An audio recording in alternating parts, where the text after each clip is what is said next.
दोस्तों अस्सलाम वालेकुम, नमस्कार।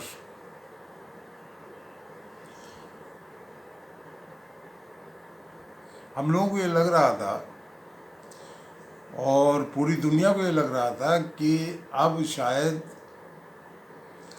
अमेरिका और ईरान में बात बन जाएगी और समझौता हो जाएगा और पाकिस्तान के शहबाज शरीफ साहब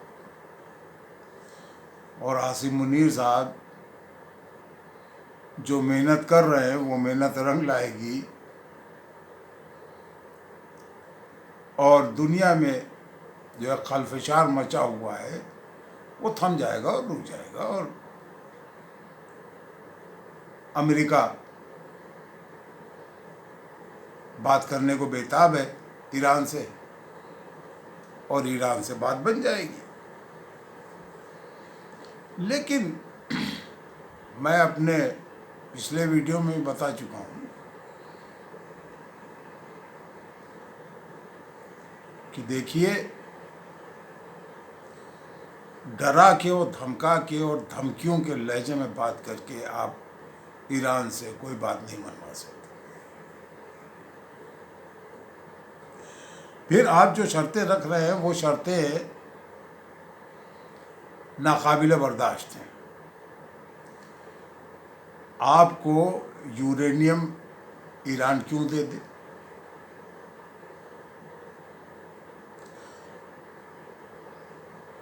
ये तो वैसी बात हो गई कि साहब एक पड़ोसी है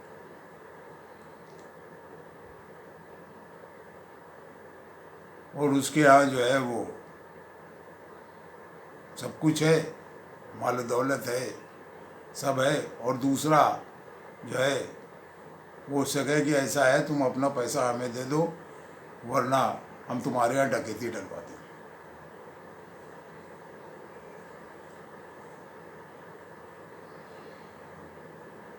अब ईरान अपना यूरेनियम आपको क्यों दे दे?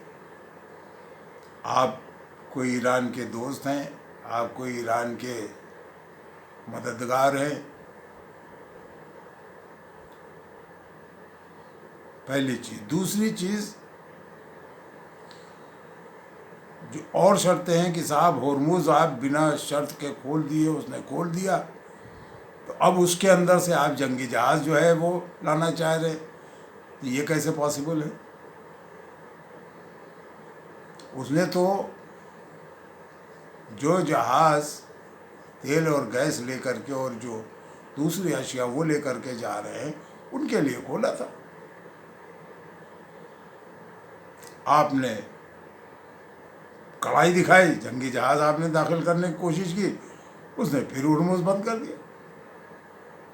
और हुर्मुज़ जो खोला था उसने वो आपकी वजह से नहीं खोला था,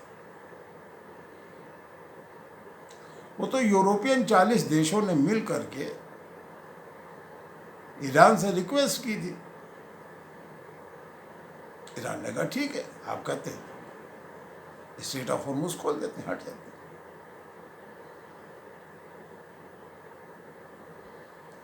चाइना ने भी उनसे कहा कि भाई आप जो है इसको खोल दिए, बात मान ली, उसे खोल दी।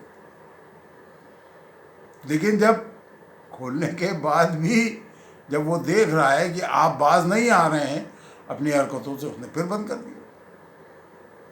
अच्छा, स्ट्रेट ऑफ होर्मुज़ तो बंद हुआ ही हुआ, अगर दूसरा रास्ता बाबा मंदेब भी अगर बंद हो गया तब क्या होगा?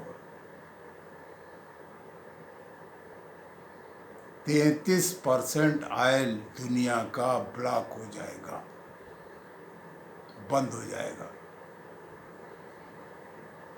33%। ना यूरोप, अगर बाबा मंदेब बंद हुआ तो यूरोप कोई चीज़ जा नहीं पाएगी और यूरोप से कोई चीज़ आ नहीं पाएगी, क्योंकि फिर वो रास्ता लंबा होगा और फिर वो चीज़ें बहुत महंगी हो जाएंगी। अगर हूथियों ने लाल सागर में ये बंद कर दिया तो त्राही त्राही मच जाएगी।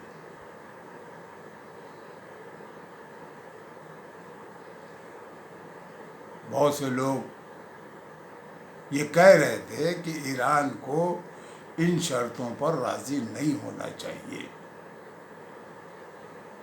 ईरान के अंदर भी उनकी IRGC के चीफ नहीं चाहते थे कि हम दब करके अमेरिका से समझौता करें। हम क्यों दबे अमेरिका से, और दब करके हम समझौता क्यों करें? आखिर वही बात हो गई और समझौता टूटने की, समझौते की मेज़ पे जाने के काबिल ही नहीं रह पाएंगे, समझौते की मेज़ तक पहुंच ही नहीं पाएंगे। पहले इनकार हो जाएगा। अमेरिका अपना मुंह देखता